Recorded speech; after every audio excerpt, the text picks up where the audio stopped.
Hi, welcome to the Parents Math Tutor. I'm a Texas-based teacher with over 21 years in education, and 18 of those years have been as an elementary school teacher, 3 years in kindergarten and 15 years in second grade. I'm specialized in second grade math curriculum. I built this channel intended for parents wanting to help with their kids' math homework. It's also useful for homeschool families or students that might be learning virtually at home. This channel will give you background information on why math is taught the way it is nowadays, and I will give the parents the tools they need to help their children at home. The videos on this channel will be tailored towards the parents, but I will also offer teaching videos just for your students. Leave a like and subscribe, and let's get into the lesson. All right, hi there parents. Let's jump into place value. If you are teaching the standards in the state of Texas called the TEKS, this standard applies to K.2, 1.2, and 2.2 for kindergarten, first grade, and second grade.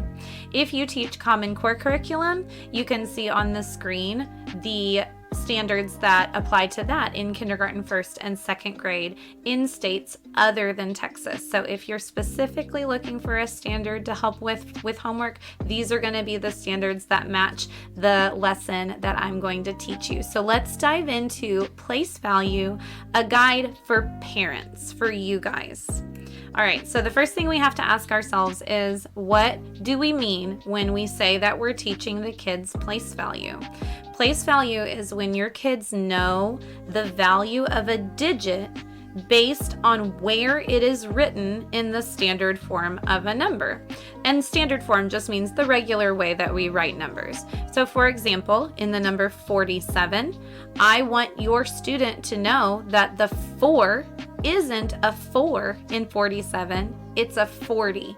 That's the knowledge of place value. In kindergarten, we focus on just the ones place. In first grade, we add on the tens place. And in second grade, we add on the hundreds and the thousands place.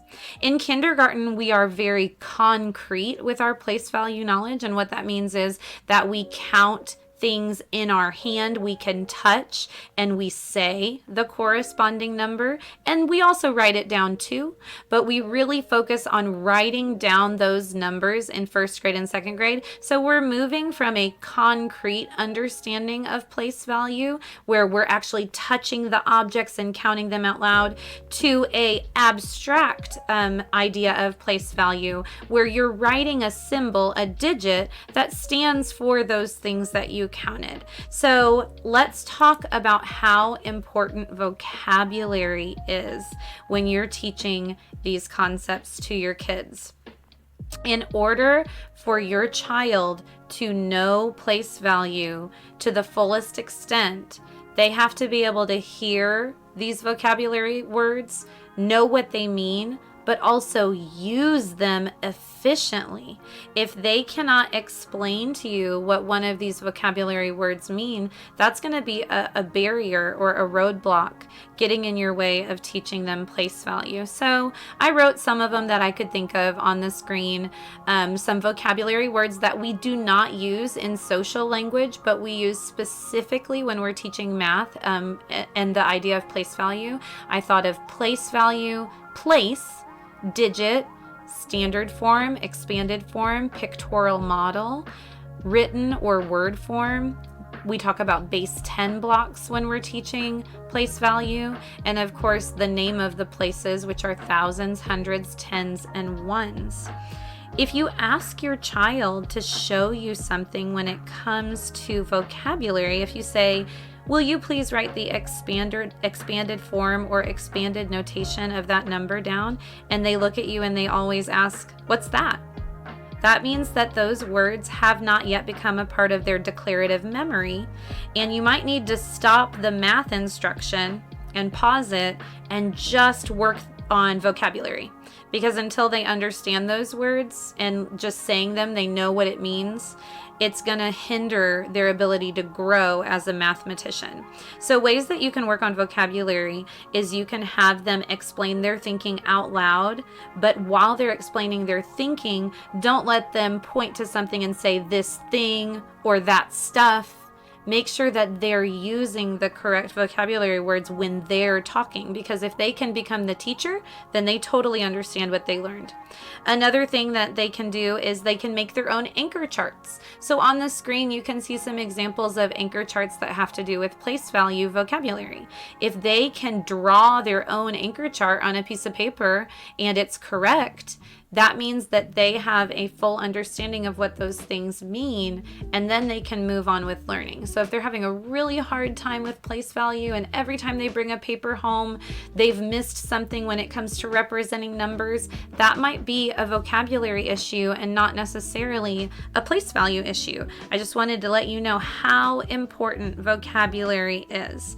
I'll get to the end of the school year every year, and I always have a couple students that we work on expanded form all year long, and I ask them just as a review, hey, just write the expanded form of that number, and they look at me and I'm like, oh no, we need to work on vocabulary. Okay, so I want to give you some background about why place value matters. A way to begin place value is representing numbers in different ways. So in kindergarten, that's just counting and saying the number. But in first and second grade, we move on to different forms of the number.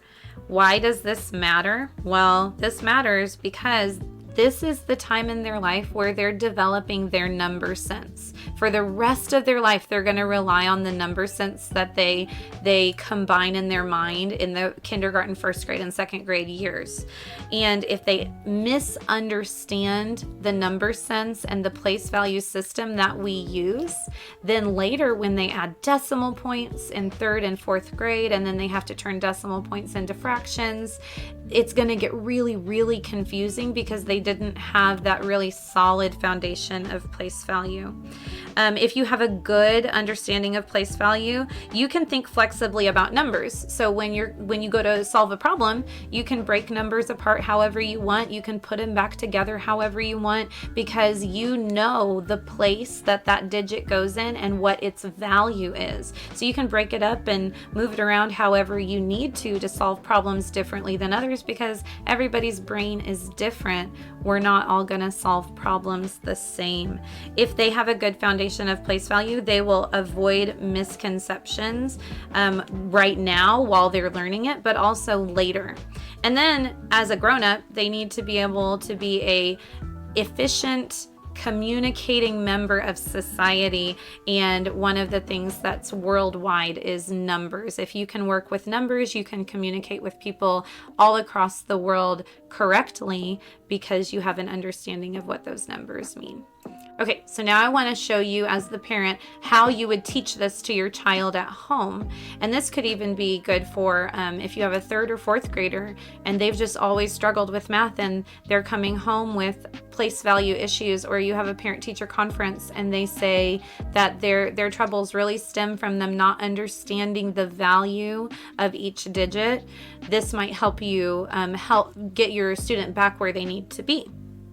So before I show you how I would teach it, with like how I would write it on the board and teach it to a group of students, I want to give you some background knowledge. So in my school and in my experience, we use base 10 blocks. That's the little pictures of blocks you see on your screen right now. They're called base 10 blocks, and this is the manipulative that we use. We really use it a lot in second grade. In kindergarten and first grade, they just use individual blocks called unifix cubes, but they're really counting ones and sometimes tens. And in second grade, we amp it up to hundreds and thousands. So these are called base 10 blocks, and you can see that there are tiny little blocks that represent a 1 right here in the middle of your screen. That's called a unit. So when we have the actual blocks out in front of us, we will say count 4 units. That's what those little blocks are called. The next block is a stack of 10 stuck together. So this is going to represent your tens place when you're building a number, and we call those rods. The next one over is called a flat, and it represents 100. It's like 100 of these units stuck together. It's a good way to visually see a big number all at once.